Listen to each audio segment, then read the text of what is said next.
ഇന്നലെ നമ്മുടെ ട്രീ കട്ടർമാരിൽ ഒരുവൻ റോജി അഗസ്റ്റ് ഇന്നലെ മാധ്യമങ്ങളുടെ അടുത്ത് കിടന്ന് ഭയങ്കരമായിട്ട് റേസാണ്. എന്നിട്ട് ഇവിടുത്തെ ഉളുപ്പില്ലാത്ത CPM സൈബർ ഹാൻഡിലുകൾ ഇവനെ വലിയ ഹീറോയായിട്ട് ആ മാപ്രയുടെ അണ്ണാക്കി കൊടുത്തു. മാപ്ര പോയ വഴി പുല്ലില്ല എന്നൊക്കെ പറഞ്ഞ് അങ്ങ് തട്ടുകയാണ്. എന്താണ് ഇയാൾ വന്ന് കിടന്ന് ഷോ കാണിക്കുകയാണ്. അല്ല, ഈ മാപ്രക്ക് ഇതുവല്ല ഒന്നാമത്തെ കാര്യം, മാപ്രയോട് എന്താണ് ചോദിച്ചത് നമ്മൾ കണ്ടതാണല്ലോ. പ്രത്യേക കാര്യങ്ങൾ ചോദിക്കണ്ടേ? ഇയാളോട് ചോദിച്ചാൽ എന്താ, ഇയാളോട് പറഞ്ഞ് അങ്ങോട്ട് മാറി നിൽക്കാൻ പറഞ്ഞു. കോടതി വിരീന്ദ്രം വരെ മാറി നിൽക്കാൻ പറഞ്ഞു. ഇയാൾ എവിടെയായിരുന്നു? മറ്റോമാർ രണ്ടുപേരും ചെന്നില്ല. ഞങ്ങൾ കളിയാക്കണമെന്നാണ് കോടതി ചോദിച്ചത്. കാരണം ഇവർ ഇന്നലെ തന്നെ ഹൈക്കോടതിയിൽ നിന്ന് ഇത് സ്റ്റേ വാങ്ങിക്കാൻ വേണ്ടിയുള്ള നീക്കം നടത്തി ഹൈക്കോടതി തള്ളി. അതുകൊണ്ടാണ് ഇവിടെ ഒരുത്തം മാത്രം ചെന്നത്. അതുകൊണ്ടാണ് ഈ ചോറ്റാനിക്കര കോടതി അല്ലേ ഓടിച്ചത്. അപ്പോൾ അതിനുവേണ്ടിയാണ് ഈ ഒരുത്തം ചെന്നത്. മറ്റവന്മാർ രണ്ടും എനിക്ക് ഒന്ന് വീഡിയോ കോൺഫറൻസിങ് ഹാജരാകാനാണ്. കാരണം വെച്ചാൽ ഇവിടെ വന്ന് ഈ നിൽക്കുമ്പോഴേ വീണ്ടും ഇപ്പോഴും ഇയാളെ കുറിച്ച് പറയുമ്പോൾ കാണിക്കുന്ന വീഡിയോ പണ്ട് പോലീസ് വാനി കിടന്ന് ഇങ്ങനെ ബഹളം വയ്ക്കുന്നതാണ് അഴികടയിൽ. അപ്പോൾ ഈ കോടതിയിൽ ഹാജരാകുന്ന വിഷയം വന്നാൽ വീണ്ടും ചേർത്ത് ആരെങ്കിലും ബാധ്യതമാരെ നോക്കി അവിടെ നിൽക്കുമെന്നറിയാം. ഒന്നും കൂടെ ഒന്നിച്ചൊരു ഫ്രെയിം വരുമല്ലോ. അതെ, അതിനുവേണ്ടിയാണ്. എന്നിട്ട് ഇയാൾ അവിടെ കിടന്ന് ഈ മാധ്യമപ്രവർത്തകരോട് ഭയങ്കരമായിട്ട് കിടന്ന് ഷോട്ട് ചെയ്യുന്നു. നിങ്ങൾ എന്തോടാ പിന്നെ വ്യാജ വാർത്തയാണോ ഉണ്ടാക്കുന്നത്, പ്രചരിപ്പിക്കുന്നത്? വ്യാജ വാർത്ത എവിടെ? പ്രൊഡക്ഷൻ വാറണ്ട് അങ്ങനെയാണ് ഇങ്ങനെയാണെന്ന് പറഞ്ഞ് വലിയ ബഹളം. സത്യത്തിൽ ഇവർക്കെതിരെ ജാമ്യമില്ലാ വകുപ്പ് പ്രകാരമാണ് കോടതി അറസ്റ്റ് വാറണ്ട് പുറപ്പെടുവിച്ചത്. ആദ്യം ഒരു വാറണ്ട് കൊടുത്തിട്ടുണ്ട്, ആ വാറണ്ടിന് ഇവർ ഹാജരായിട്ടില്ല. അല്ല, പല വാറണ്ടും കൊടുത്തു കഴിഞ്ഞ് ഹാജരാകാതെ വരുമ്പോൾ കോടതി ഏറ്റവും അവസാനം പോലീസിനോട് പറയും അറസ്റ്റ് ചെയ്ത് ഹാജരാക്ക്, ജാമ്യമില്ലാ വാറണ്ട് പുറപ്പെടുവിക്കും. അപ്പോൾ പോലീസ് കൊണ്ടുപോയാൽ പോലീസ് അറസ്റ്റ് ചെയ്ത് കൊണ്ടുവന്ന് കഴിയും. ചില ബുദ്ധിയുള്ളവർ എന്ത് ചെയ്യും, വക്കീലിനോട് ചോദിച്ചിട്ട് നേരെ കോടതി പോയി ഹാജരാകും. അപ്പോൾ കോടതി ജാമ്യക്കാരെ കൊണ്ട് ചെല്ലുക, കോടതി ജാമ്യം കൊടുക്കും, പിന്നെ അടുത്ത ദിവസം വിചാരണയ്ക്ക് ഹാജരാകാൻ പറയും. അതാണ് സംഭവിക്കുന്നത്. അപ്പോൾ ഇവന്മാർ ഈ ഷോ നടത്തുമ്പോൾ ഇവരെ അങ്ങ് മഹത്വവൽക്കരിക്കുക. അതെ, ഒന്നും ആലോചിച്ച് നോക്കി. അപ്പോൾ ഇത് ഇന്നലെ ഇവൻ കിടന്ന് ചാടിക്കടിക്കുന്നത് കണ്ടപ്പോഴാണ് എനിക്ക് മനസ്സിലായത് ഇവന്മാരെ പണ്ട് ജട്ടി ഇടിപ്പിച്ച് സ്റ്റേഷനിൽ നിർത്തിയ ഒരു അനുഭവം കഴിഞ്ഞ ദിവസം ഒരു അന്വേഷണ ഉദ്യോഗസ്ഥൻ, ഒരു പോലീസ് ഉദ്യോഗസ്ഥൻ എന്നോട് വിശദമായി പറഞ്ഞു. നമ്മുടെ ചീഫ് എഡിറ്റർ അത് ഇന്നലെ ഒരു വീഡിയോ ചെയ്യുകയും ചെയ്തു. കാരണം എനിക്ക് സംസാരിക്കാൻ പറ്റാത്തൊരവസ്ഥ കിടക്കുന്നതായതുകൊണ്ട് ഞാൻ അദ്ദേഹത്തിന് ഈ വിവരങ്ങൾ കൈമാറി. അപ്പോൾ അദ്ദേഹമാണ് ഈ ഇന്നലെ അത് ജട്ടിക്കഥ പുറത്തു, ജട്ടിയിട്ട് പിന്നെ സെല്ലിൽ കിടന്ന കഥ പുറത്തു വന്നു. ആ തട്ടിപ്പെന്ന് പറഞ്ഞാൽ ഒരു അന്യായ തട്ടിപ്പാണ്. ആ ഉദ്യോഗസ്ഥൻ എന്നോട് പറഞ്ഞു കേട്ട് ഞാൻ കിടുങ്ങിപ്പോയി.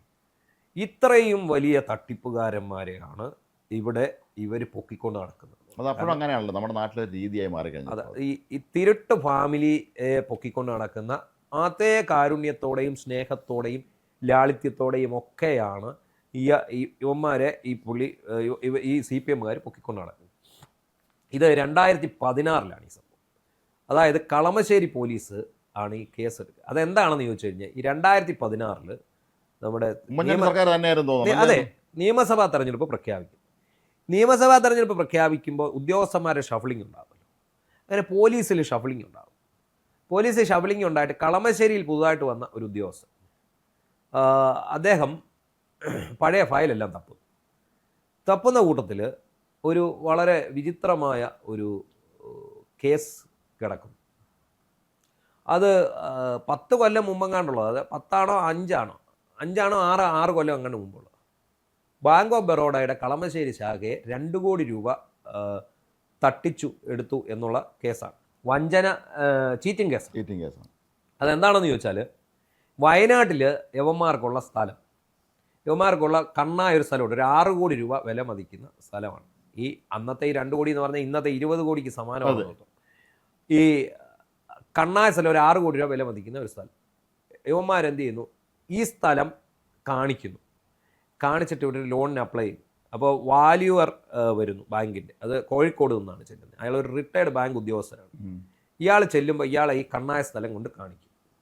അയാളെല്ലാം കാണുന്നു. ഇയാളെ സ്വാധീനിച്ചിട്ടാകും എന്തായാലും ഈ സ്ഥലം കണ്ടിട്ട് ഇത് കൊടുക്കാവുന്നതാണെന്ന് ഇയാൾ അപ്രൂവ് ചെയ്യും. എന്നിട്ട് അവിടെ നിന്ന് എന്ത് ചെയ്യുന്നു, ഇയാൾ ആ സ്ഥലത്തിൻ്റെ അല്ല, പകരം ഇവർക്ക് ഒരു 20 ലക്ഷം രൂപ വില മതിക്കുന്ന ഒരു സ്ഥലം അകത്തങ്ങാണ്ട് മാറിയുണ്ട്. ഒരു ഓണം കയറാൻ കാണിച്ച സ്ഥലത്തിൻ്റെ അല്ല, 20 ലക്ഷത്തിൻ്റെ സ്ഥലത്തിൻ്റെ ഡോക്യുമെൻ്റാണ് ഇവിടെ കൊണ്ട് കൊടുക്കുക. ബാങ്കുകാർ അപ്രൂവറെ വിശ്വസിച്ചു. അപ്രൂവറൊക്കെ ഫീസ് കൊടുത്ത് വെക്കുന്നതാണ്, അപ്രൂവറാണ്. ബാങ്കുകാർ അപ്രൂവറെ വിശ്വസിക്കുന്നു, ലോൺ അനുവദിക്കും. ഒരു പൈസ തിരിച്ചടയ്ക്കുന്നില്ല. അങ്ങനെ വന്ന് ഇവർ ജപ്തി നടപടി ആരംഭിച്ച് ചെന്നപ്പോൾ സ്ഥലം വേറെയാണ്. അവർ കണ്ട സ്ഥലമോ നോക്കിയ സ്ഥലമോ അല്ല. മാത്രമല്ല ഇവരെ കാണിച്ചു കൊടുത്ത സ്ഥലം ഇവരെ കാണിക്കുന്ന സമയത്ത് തന്നെ ആൾറെഡി വേറെ SBI ഇത് ലോൺ എടുത്തിട്ട് അടയ്ക്കാത്തതിന് SBI അറ്റാച്ച് ചെയ്തിട്ട് വിൽപ്പനയ്ക്ക് ഇട്ടിരിക്കുകയാണ്, ജപ്തി ചെയ്ത് വിൽപ്പനയ്ക്ക് ഇട്ടിരിക്കുകയാണ്. അപ്പോഴാണ് ഇവർക്ക് മനസ്സിലാകുന്നത് ഞങ്ങൾക്ക് പറ്റിയ ചതി. അവർ പോലീസ് കേസ് കൊടുത്തിട്ടിരിക്കുകയാണ്. അപ്പം ഈ പുതുതായിട്ട് വന്ന ഉദ്യോഗസ്ഥൻ എന്ത് ചെയ്തു, അദ്ദേഹം ഇതിനെക്കുറിച്ച് വിശദമായിട്ട് പഠിച്ചിട്ട് നേരെ വയനാട്ടിൽ ചെന്നു. വയനാട്ടിൽ ചെന്നിട്ട് ഇവരുടെ വീടിരിക്കുന്ന സ്ഥലത്ത് വില്ലേജ് ഓഫീസ് ചെന്നപ്പോൾ അവിടുത്തെ വില്ലേജ് ഓഫീസർക്കും അവിടെയുള്ള ജീവനക്കാർക്കും എല്ലാം വലിയ സന്തോഷം. ഇവന്മാരെ ഉടായ്പ് കാരണം അവർക്ക് അവിടെ ഇരിക്കാൻ പറ്റത്തില്ല, അത്ര ഉടായ്പാണ്. അങ്ങനെ ഇവന്മാരെ വില്ലേജ് ഓഫീസർ നേരിട്ട് ചെയ്യുന്ന സ്ഥലമെല്ലാം കാണിച്ചപ്പം മൊത്തത്തിൽ പോയ ഉദ്യോഗസ്ഥനും കൂടെ പോയവരും എല്ലാം കൂടെ ഇവരുടെ വീട്ടിൽ ചെല്ലുന്നു. വീട്ടിൽ ചെല്ലുമ്പം ഇവൻ്റെ അപ്പൻ തളർന്ന് കിടക്കുക, അമ്മയുണ്ട്. അപ്പോൾ വീടിന് ചുറ്റും ക്യാമറയാണ്. അപ്പോൾ ഇവർ വീട്ടിൽ ചെന്ന് കയറിയിട്ട് തിരിച്ചിറങ്ങുമ്പോൾ വലിയൊരു സംഘം ഇവരെ അങ്ങ് വളയുകയാണ്. ആരാണെന്ന് അറിയാം, BJP-ക്കാർ. ന്യൂനപക്ഷ മോർച്ചയുടെ എന്താണ് ആൻഡോ അഗസ്റ്റ്. എന്താണ് സംഭവം എന്ന് ചോദിച്ചു. അപ്പോൾ ഇതാണ് സംഭവം, അയാളോട് വന്ന് ഹാജരാകാൻ പറഞ്ഞു. അത് വന്ന് ഹാജരാകാം, അയാളുടെ അമ്മയോടും പറഞ്ഞിട്ടു. ഇവരങ്ങ് തിരിച്ച് കളമശ്ശേരി ചെല്ലുന്നതിന് മുമ്പ് ഈ ആൻഡോ അഗസ്റ്റിൻ വിളിക്കുകയാണ്, നിങ്ങൾ എൻ്റെ വീട്ടിൽ വന്ന എന്തിനാണ്, അങ്ങനെയാണ് ഇങ്ങനെയാണെന്ന് പറഞ്ഞ് വലിയ ബഹളം.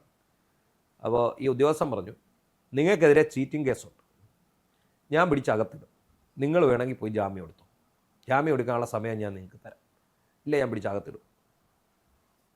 അത് ഞാൻ ആലോചിക്കട്ടെ എന്നൊക്കെ പറഞ്ഞ് വെച്ചു. അങ്ങനെ ഇരിക്കുമ്പോഴാണ് ഇവർ നോക്കുമ്പോൾ ദാണ്ട വരുന്നു മാംഗോ ഫോൺ ഉദ്ഘാടന ചടങ്ങാണ്. അപ്പോൾ എന്താണ് സംഭവം എന്ന് ചോദിച്ചു കഴിഞ്ഞാൽ, അന്ന് ഈ ഇലക്ഷൻ പ്രഖ്യാപിച്ചിരിക്കുന്ന സമയമുണ്ട്, പോലീസിന് മേൽ സർക്കാരിന് നിയന്ത്രണമില്ല, ഇലക്ഷൻ കമ്മീഷനാണ് അധികാരമുള്ളത്. അതുകൊണ്ട് തന്നെ എന്ത് ചെയ്യുന്നറിയോ, ഈ ഉദ്യോഗസ്ഥൻ ശക്തമായി മുന്നോട്ട് പോകുന്നു. മാംഗോ ഫോണിൻ്റെ രാത്രി 8 മണിക്ക് വെച്ചിരിക്കുക, ഉദ്ഘാടന ചടങ്ങ് വെച്ചിരിക്കുക, ലോഞ്ചിങ്. തട്ടിപ്പ്, അടുത്ത തട്ടിപ്പാണ്. കാരണം ഈവൻ സിംഗിൾ ഒരു ഫോൺ പോലും ഉണ്ടാക്കിയിട്ടില്ല. അതാണ് നമ്മൾ ആലോചിക്കേണ്ടത്.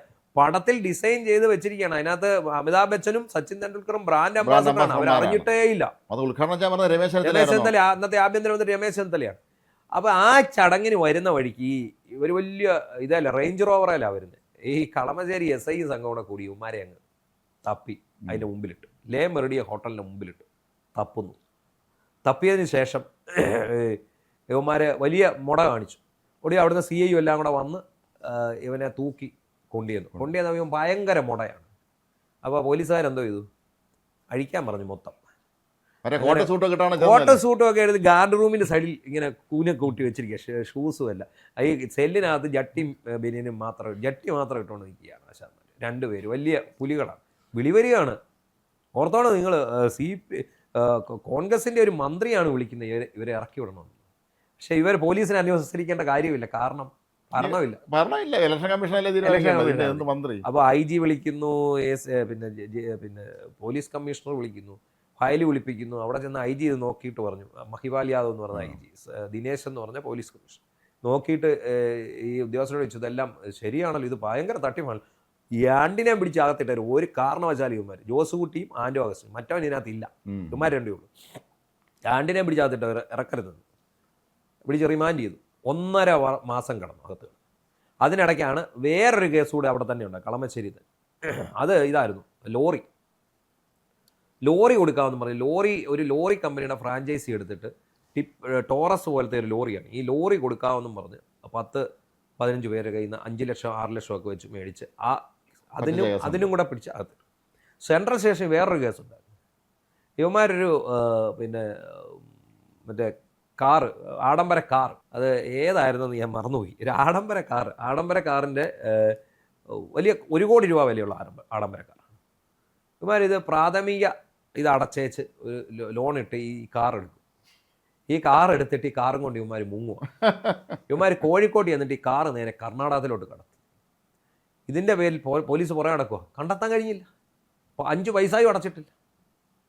എങ്ങനെയുണ്ട്?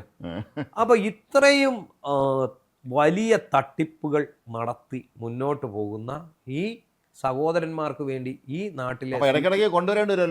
ഇവിടെ പോലീസ് സ്റ്റേഷനിൽ കൊണ്ടുവരേണ്ടി വരും ചോദ്യം ചെയ്യാൻ, മറ്റേ 2 കേസുകളിലൊക്കെ തന്നെ അത് വേണ്ടി വരും. അല്ല, ഇത് കഴിഞ്ഞ് വേറൊരു രസം ഉണ്ടായി. ഈ ഇവന്മാരെ കസ്റ്റഡി മേടിച്ചിട്ട് വലിയ കാര്യമൊന്നുമില്ല. പക്ഷേ പോലീസ് എന്ത് ചെയ്യുന്നറിയും, 4 ദിവസം കസ്റ്റഡി മേടിച്ച് വീണ്ടും അവിടെ കൊണ്ട് ഈ ജട്ടി ഇടിപ്പിച്ചത്.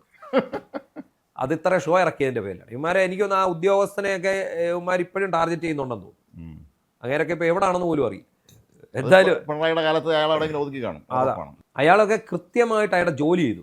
അതിനൊപ്പം ഈ മേലുദ്യോഗസ്ഥൻ ഇതിനകത്ത് UDF-ന്റെ മന്ത്രിമാർ ഇടപെട്ടു എന്ന് പറഞ്ഞാൽ ഒന്ന് ആലോചിച്ച് നോക്കിയേ.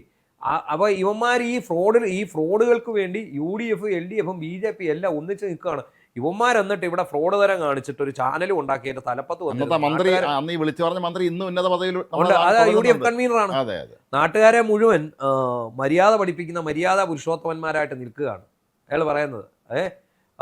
എന്നിട്ട് യവന്മാർ ഇവിടെ നിന്നിട്ടാണ് പിണറായി വിജയന്റെ മകളുടെ തട്ടിപ്പ് ന്യായീകരിക്കുന്നു. ഏതൊക്കെ ആഗോള പ്രതിഭാസങ്ങളെ കുറിച്ചാണ് ഈ ആന്റോ അഗസ്റ്റിൻ എന്ന് പറയുന്ന ഫ്രോഡ് സംസാരിക്കുന്നതെന്ന് ആലോചിച്ചു. ഇതാണ് ഇവിടെ നടന്നുകൊണ്ടിരിക്കുന്നത്. യവന്മാർക്കൊക്കെ ഇവിടെ ഭയങ്കര വിലയാണ്. അതുപോലെ നമ്മുടെ ഈ പത്രപ്രവർത്തകരുടെ ശ്രദ്ധയ്ക്ക്, നിങ്ങൾ ഇത്തരക്കാരുടെ ചോദ്യം ചോദിക്കുമ്പോൾ കൃത്യ കാര്യങ്ങൾ എന്താണെന്ന് പഠിച്ച് മനസ്സിലാക്കിയിട്ട് അവരുടെ ചോദ്യം. ലോക ഫ്രോഡാണ് ഈ റോജി അഗസ്റ്റിൻ എന്ന് പറയുന്നവനാണ് ഇവന്മാരുടെ മാസ്റ്റർ ബ്രെയിൻ.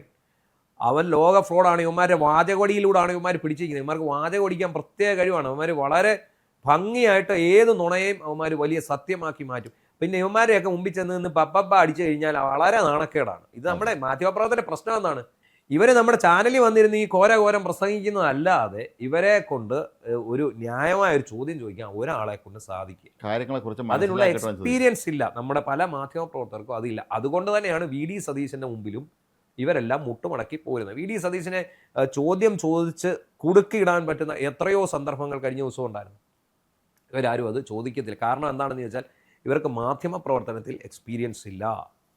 ഇവരൊക്കെ ഈ മൈക്കും കൊണ്ട് നടന്ന് റിപ്പോർട്ട് ചെയ്യുന്നു എന്നുള്ളതല്ലാതെ എന്താണ് ഈ നാട്ടിൽ നടക്കുന്നതെന്ന് പത്രം വായിക്കുവോ, എന്തൊക്കെ ഇവിടെ ഉണ്ടെന്നുള്ളത് വായിക്കുവോ, ഒന്നും ചെയ്തില്ല. ഇവർ റിപ്പോർട്ട് ചെയ്യുന്ന കാര്യങ്ങളിൽ മാത്രമാണ് ഇവർ പലപ്പോഴും ചെയ്യാറുള്ളത്. ഇവരെ സീനിയേഴ്സിലെ ചേട്ടന്മാരാണ്, അവരെ ശിക്ഷത്തപ്പെടും. ചേട്ടന്മാർക്ക് എന്താണെന്ന് പറയാൻ അറിഞ്ഞുകൂടായിരിക്കും. അപ്പോൾ അവരായിരിക്കും കൊടുക്കുന്നത്, ഇന്ന് ഈ ചോദ്യം അത് ചോദ്യം എന്നൊക്കെ പറയും. അവസാനം ഇത്തരം ആളുകളൊക്കെ മുമ്പ് ചെന്ന് നിന്നുകൊണ്ട് വെറുതെ നമ്മൾ പത്രപ്രവർത്തകരുടെ മാനം കൂടെ ഇല്ലാതാക്കുന്ന അവസ്ഥയാണ്. ഇത് ഇത്തരം ലോക ഫ്രോഡുകളുടെ മുമ്പിൽ പോയി മാനം കളയാൻ വേണ്ടി ഇങ്ങനെ കുറേ ആൾക്കാരുണ്ട് എന്നുള്ളതാണ് ഇതിനകത്ത് ഏറ്റവും വലിയ പ്രശ്നം.